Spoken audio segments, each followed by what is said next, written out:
Hello friends, welcome to Integral Affairs. मेरा नाम है मुनिंद्र प्रताप और आज हम पढ़ने वाले हैं 30 जनवरी के इंपॉर्टेंट करंट अफेयर्स। दोस्तों, 30 जनवरी का ऐसा दिन है जिसमें महात्मा गांधी जी की गोली मारकर हत्या कर दी थी। इसी दिन महात्मा गांधी जी को जो है उनकी डेथ हो गई थी। तो आपको 30 जनवरी का इंपॉर्टेंट दिन याद रखना है। शहीद दिवस मनाते हैं इसमें हम। तो यहाँ पर हम आज बहुत ज़्यादा इंपॉर्टेंट क्वेश्चन पढ़ने वाले हैं।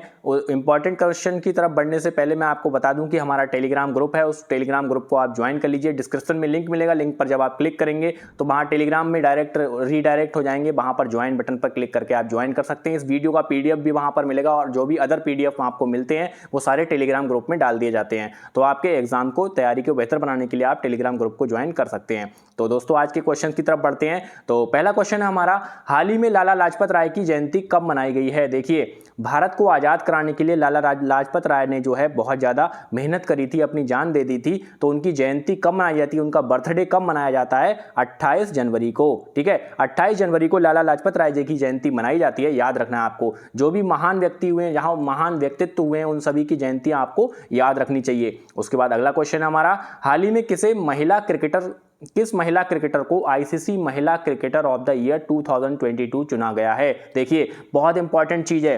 पूरे साल का, ठीक है, अभी 2023 चल रही है, 2023 से पहले 2022 थी। 2022 में जो पूरे साल में जिसने बेहतर प्रदर्शन किया है उसको चुना जाता है। ठीक है, तो आईसीसी महिला क्रिकेटर ऑफ द ईयर, पूरे साल की जो बेस्ट क्रिकेटर होती है उसको आईसीसी संस्था है जो पूरे भारत में महिलाओं का और पुरुषों का क्रिकेट कराती है। ठीक है, तो महिला क्रिकेटर कौन सी ऐसी महिला क्रिकेटर हैं जिनको ये पुरस्कार मिला है? देखिए, सारे बड़े नाम है। हरमनप्रीत सिंह बहुत बड़ा नाम है, मिताली राज जो कि बहुत बड़ा नाम है, शेफाली वर्मा जो बहुत ही ज्यादा अच्छा उभरता चेहरा है। ठीक है, तो ये पुरस्कार मिला है रेणुका सिंह को। 2021 के एंड में इन्होंने डेब्यू किया था अपना और 2022 इनका साल बहुत ही ज़्यादा अच्छा रहा। इन्होंने बहुत अच्छे विकेट लिए और यहाँ पर बहुत अच्छी गेंदबाजी ये करती हैं। देखिए, फास्ट गेंदबाजी करती हैं रेणुका सिंह और इनको ये पुरस्कार मिला है महिला क्रिकेटर ऑफ द ईयर 2022। ठीक है, रेणुका सिंह को। उसके बाद अगला क्वेश्चन है, आज क्रिकेट से रिलेटेड बहुत सारे क्वेश्चंस हैं क्योंकि ऐसा काम कुछ हुआ है, अभी हमारी टीम ने अंडर 19 वर्ल्ड कप भी जीता है। तो आपको जो है क्रिकेट से रिलेटेड बहुत सारे क्वेश्चंस देखने को मिलेंगे इसमें आज।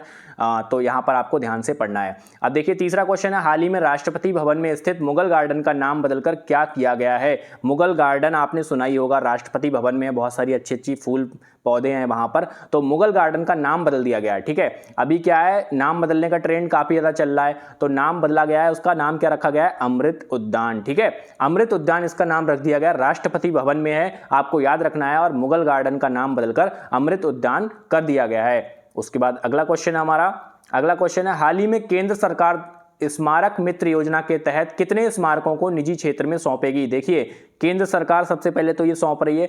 योजना का नाम क्या है? स्मारक मित्र योजना। उसके तहत कितने स्मारकों को निजी क्षेत्र में सौंपेगी? देखिए, प्राइवेटाइजेशन, जो निजी क्षेत्रों में बहुत सारे स्मारक, बहुत सारे मॉन्यूमेंट जो है प्राइवेट हाथों में दे दिए जा रहे हैं, रेलवे को प्राइवेट किया जा रहा है। तो कुछ लोग प्राइवेटाइजेशन के सपोर्ट में है, कुछ लोग इसके खिलाफ हैं। तो इसी के योजना के तहत केंद्र सरकार क्या कर रही है, वो 1000, ठीक है, ये ऑप्शन में थोड़ा गड़बड़ है, ये 500, यहाँ पर 1500, ये 2000 कर लेते हैं। तो 1000 स्मारकों को, ठीक है, 1000 स्मारकों को केंद्र सरकार निजी क्षेत्र में सौंपने जा रही है। ये आपको याद रखना है, इंपॉर्टेंट क्वेश्चन है। उसके बाद अगला क्वेश्चन हमारा, हाल ही में किस ICC emerging women cricketer of the year 2022 चुना गया है? देखिए, emerging women cricketer, emerging cricketer का मतलब होता है जो बहुत ज़्यादा अच्छा प्रदर्शन करने वाला है। ठीक है, कर रहा है, लगातार कर रहा है, तो बहुत ज़्यादा नया खिलाड़ी होता है, उसको इमर्जिंग प्लेयर कहते हैं, इमर्जिंग क्रिकेटर या जो भी आप कह सकते हैं। तो यहाँ पर आईसीसी के द्वारा, ये भी आईसीसी की द्वारा पुरस्कार दिया गया है, emerging women cricketer of the year. अब देखिए, वुमेन से रिलेटेड है, वुमेन से रिलेटेड जब क्वेश्चन होता है तो आपको अच्छे से याद रखना है।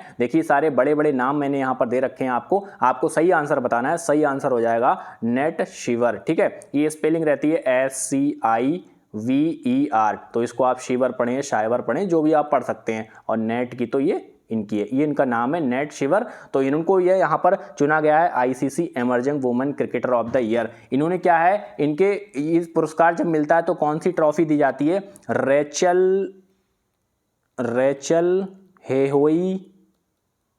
Rachael Heyhoe Flint trophy. ठीक है, Flint Rachael Heyhoe Flint trophy दी जाती है। और जो तीनों फॉर्मेट होते हैं, T20 वाला 20-20 ओवर वाला, वनडे वाला 50-50 ओवर वाला, टेस्ट मैच वाला जो 5 दिन का होता है, उन तीनों फॉर्मेट में इन्होंने बहुत अच्छा प्रदर्शन किया, इसलिए नेट शैवर को ICC emerging women cricketer of the year 2022 चुना गया है। ठीक है, ये साल के एंड में पुरस्कार मिलता है, तो 2023 चल रही है, 2022 का पुरस्कार अभी मिला है। और एक चीज इंपॉर्टेंट क्या है कि ये कौन से देश की खिलाड़ी हैं, ये इंग्लैंड की खिलाड़ी हैं। ठीक है, इंग्लैंड, ऑस्ट्रेलिया, बहुत अच्छे अच्छे खिलाड़ी होते हैं यहाँ पर। हमारे भारत के भी बहुत बेस्ट खिलाड़ी होते हैं, रेणुका सिंह को अभी आपने जैसे कि जाना। उसके बाद 6 यहाँ पर अगला क्वेश्चन हमारा, हाल ही में लॉन्च हुई भारत की पहली इंट्रानेजल कोविड-19 वैक्सीन का नाम क्या है?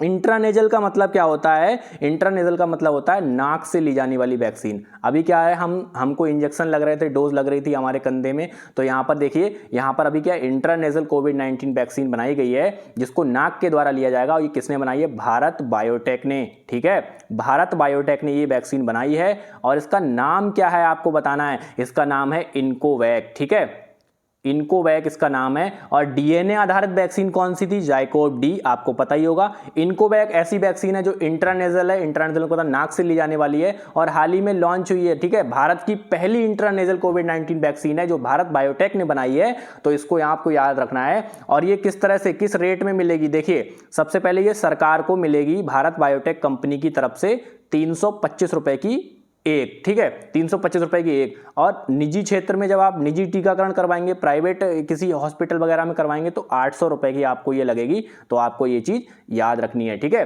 सारी चीजें याद रखनी है। भारत बायोटेक कंपनी ने इनकोवैक बनाई है, जो इंट्रानेजल कोविड-19 वैक्सीन है, जो भारत की पहली इंट्रानेजल है। ठीक है, उसके बाद अगला क्वेश्चन हमारा, हाल ही में सिंधु जल संधि में संशोधन के लिए भारत ने किस देश को नोटिस जारी किया है? अब आपको पता है सिंधु नदी किस साइड में है, यह है पाकिस्तान, तो इसका आंसर क्या हो जाएगा? पाकिस्तान हो जाएगा। भारत ने नोटिस जारी किया है। नोटिस क्यों जारी किया? क्योंकि सिंधु नदी के आसपास जो है पन बिजली परियोजनाएं हैं, उन पन बिजली परियोजनाओं के ऊपर कुछ विवाद हो गया, इसी चक्कर में यहां पर नोटिस जारी किया भारत ने कि पाकिस्तान जो है ढंग से नहीं रह रहा है। पाकिस्तान तो कभी ढंग से रहता ही नहीं है, उसको नोटिस जारी करो, उसके ऊपर हथियार चलाओ, लेकिन वो सुधरता नहीं है। अब देखिए, सिंधु जल संधि के बारे में थोड़ा जान लेते हैं कि सिंधु जल संधि समझौता जो हुआ था वो कब हुआ था? 19 सितंबर 1960। ठीक है, 1960 में कराची में हुआ था। और यहाँ पर जो है पानी का बंटवारा था, भारत की कुछ 6 नदियों का पानी पाकिस्तान को भी बंटता है और भारत में भी मिलता है। तो भारत क्या करता है?